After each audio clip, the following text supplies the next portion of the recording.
আমার কিছু ভালো লাগে না, মন হইয়াছে দেওয়ানা, মনে লয় উড়িয়া যাইতাম সোনার মদিনা। আমার কিছু ভালো লাগে না, মন হইয়াছে দেওয়ানা, মনে লয় উড়িয়া যাইতাম সোনার মদিনা।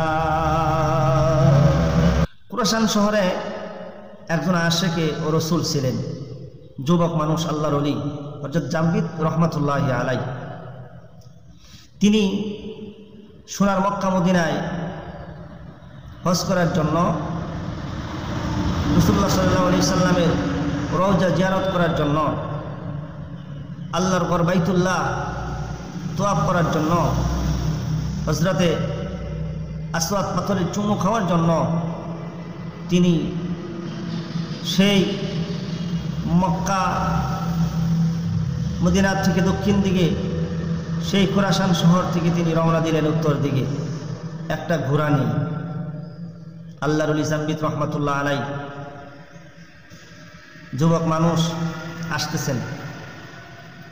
খুব ভালো মনোযোগ দিয়ে আপনারা শোনেন আমার ভাইরা, যেন রসুলের আশেক যদি হতে পারি তাহলে রসুলের সাথে অবশ্যই আমার আপনার দিদার হবে। হযরত জামবিদ রহমাতুল্লাহি আলাইহি ঘোড়ার উপরে সওয়ার হইয়া সোনার মক্কা মদিনার দিকে রওনা হয়ে গেলেন। আস্তে আস্তে রোম পারস্যের সীমানার কাছাকাছি এসে ঘোড়াটা জমিনের মধ্যে শুয়ে পড়লেন। আল্লাহর ওলি জামবিদ রহমাতুল্লাহ আলাইহি মনে মনে ভাবতেছেন, কারণটা কি? ঘোড়াকে হাঁকাই, ঘোড়া কেন যায় না? ঘোড়া জমিনের মধ্যে শুয়ে পড়লেন। আল্লাহর ওলি জামবিদ রহমাতুল্লাহ আলাইহি মুরাকাবা শুরু করে দিলেন। মুরাকাবা করতেছেন, হঠাৎ করে লক্ষ্য করে ভালো করে আমার ভাইয়েরা দেন খোলের সহিত দেখলেন, আর দেনটা যেই দিকে যায় যেমন করে সেটার মধ্যে আল্লাহ পাক রাজি খুশি আছেন।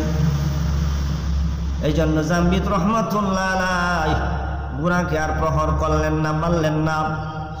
ঘোড়াকে ডাক দিয়ে বলতেছেন, ঘোড়া রে, তুই যেই দিকেই যাবি যা, আমিও সেই দিকেই যাব, আর তোরে জোর করব না। এবার ঘোড়া উঠে পড়লেন।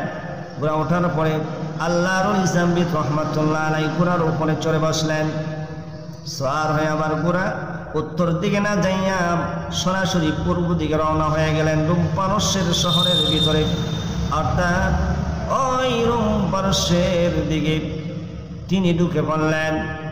ওই সীমানায় যখন ঢুকলো, এই দিকে আমার ভাইরা, ওই রোম পারস্যে একজন বাদশাহ ছিল। সেই বাদশার একটা কন্যা সন্তান ছিল, 13 বৎসর বয়স। কোনোদিন তার বাবাকে বাবা বলে ডাক দেয় নাই। একটা রুমের ভিতরে রাখেন, কারোর সাথে কোনো কথা বলেন না। রুমের ভিতরে বসে বসে আল্লাহর পবিত্র নামে তাসবিহ তেলাওয়াত করেন, লা ইলাহা ইল্লাল্লাহ, লা ইলাহা ইল্লাল্লাহ, কালিমা লা ইলাহা ইল্লাল্লাহ মুহাম্মাদুর রাসূলুল্লাহ সাল্লাল্লাহু আলাইহি ওয়াসাল্লাম।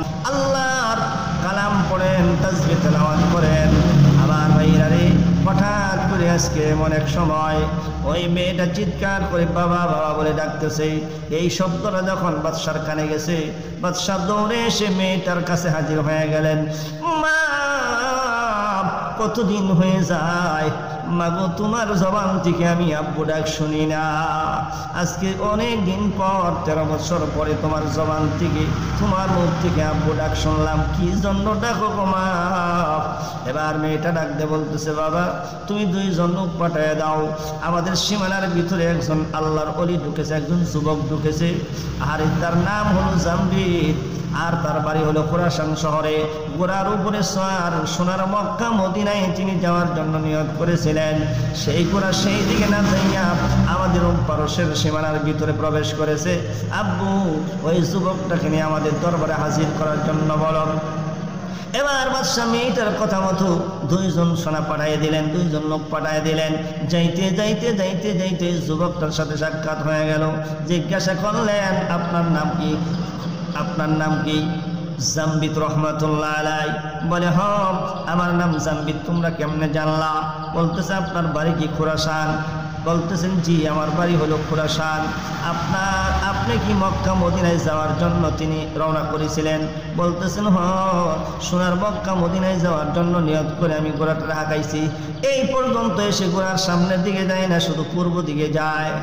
তুমি আমাদের পরিচয় কেমনে জানলা? তোমরা কেমন করে আমার নাম জানলা, আমার বাড়ি কোথায় জানলা? আমাদের বাদশাহ বলছে, মনে মনে জাম্বিত রহমাতুল্লাহ আলাইহি বলতেছেন, নিশ্চয়ই এই বাদশাহ আল্লাহর একজন খাঁটি মনোনীত আল্লাহর ওলি হবেন। নসেদ কেমনে জানলো আমার নাম, আমার পরিচয় কেমনে জানলো? আমার মনে হয় আল্লাহ জানাইছেন। আমার ভাইরা রে, জাম্বিত রহমাতুল্লাহ আলাইহি এবার রওনা করলেন। আস্তে আস্তে আস্তে আস্তে এবার যখন রাজপ্রাসাদের কাছাকাছি চলে আসলেন, জিজ্ঞাসা করলেন কোনটা তোমাদের বাদশাহ? বলে ওই যে বসে আছে। আর এই দূর থেকে তাকায় দেখে বাদশার নমুনা আল্লাহর ওলির মতো দেখা যায় না। কেমনে আমার নাম জানলো, কেমনে এমন পরিচয় জানলো? এবার বাদশার কাছে হাজির হয়ে গেলেন, বাদশাকে জিজ্ঞাসা করলেন আপনি কেমনে আমার নাম জানলেন, আমার পরিচয় জানলেন? বাদশা ডাক দেয়া বলতেছে, আমি তোমার নাম জানি না, তোমার পরিচয় আমি জানি না, তোমাকে আমি চিনিও না। 13 বৎসরের একটা কন্যা সন্তান আমার আব্বা বলে ডাক দেয় না, আজকে 13 বৎসর পরে আমার মেয়েটা আমাকে আব্বু বলে ডাক দিছে, আর তোমার পরিচয় আমাকে বলে দিছে। আর এই কথা শোনার সাথে সাথে বলতেছে চলো আমার মেয়েটার কাছে তোমাকে নিয়ে যাই। এইবার ওই ঘরের ভিতরে, রুমের ভিতরে হাজির হয়ে গেলেন। মেয়েটাকে ডাক দেয়া বলল, মা এই তো তোমার কথা মতো, তোমার হুকুম মতো ছেলেটাকে হাজির করলাম। এবার মেয়েটা জিজ্ঞাসা করে আপনার নাম কি? জাম্বিত বলে হ্যাঁ। আপনার বাড়ি খুরাসান? বলে হ্যাঁ। আপনি সোনার মক্কা মদিনায় যাইতেছিলেন? বলে হ্যাঁ। ওই ঘোড়া ওই দিকে যাই নাই? বলেন না। এই কথাগুলো যখন বলতেছিলেন আমার মেয়েরা রে, জাম্বিত রহমাতুল্লাহি আলাইহি এইবার বলতেছেন আপনি কেমন করে জানলেন? বলতেছে আমি পরে বলতেছি কেমন করে জানলাম। এবার শুনেন কি জন্য আপনি সোনার মক্কা মদিনায় যাইতেছিলেন? আমি মক্কা মদিনায় যাওয়ার উদ্দেশ্য একটাই, আরে আল্লাহ নবী সাল্লাল্লাহু আলাইহি ওয়াসাল্লামের রওজার পাশে একটু সালাম দেব, রওজা জিয়ারত করব, বাইতুল্লাহ ঘর তওয়াফ করব, এটাই মনে আশা, আমি একটু দেখবো প্রাণ ভরে। এবার মেয়েটি ডাক দিয়ে বলতেছি তাহলে একটু ভালো করে লক্ষ্য করে এদিকে তাকান, আপনি একটু চক্ষুটা বন্ধ করে এদিকে একটু খেয়াল করেন। আল্লাহর ওলি জাম্বিত রহমাতুল্লাহ আলাইহি তাকায় দেখে মেয়েটার বাম পাশে কাবা দেখা যায়, ডান পাশে কাবা দেখা যায়, বাম পাশে মদিনা মুনাওয়ারা দেখা যায়। আমার ভাইয়েরা প্রাণ ভরে দেখে এবার চক্ষুটা খুলে ডাক দিয়ে বলে মাগো কেমন করে তুমি এটা চিন করলা? এটা দেখার জন্যই তো আমি সোনার মক্কা মদিনায় যাইতেছিলাম। কোন আমলের বিনিময়ে এটা তুমি পেয়েছো আমাকে একটু বলতে হবে, আমাকে একটু জানায়া দাও।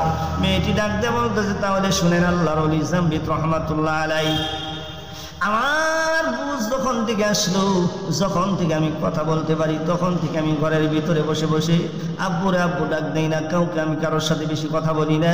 এই ঘরে বসে শুধু আল্লাহর পবিত্র নামের জিকির করি।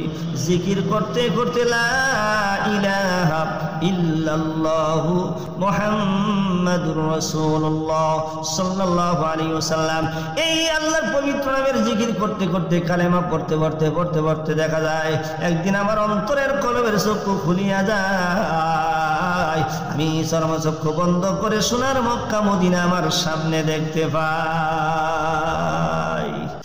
আমার কিছু ভালো লাগে না, মন হইয়াছে দেওয়ানা, মনে লয় উড়িয়া যাইতাম সোনার মদিনা। আমার কিছু ভালো লাগে না, মন হইয়াছে দেওয়ানা, মনে লয় উড়িয়া যাইতাম সোনার মদিনা।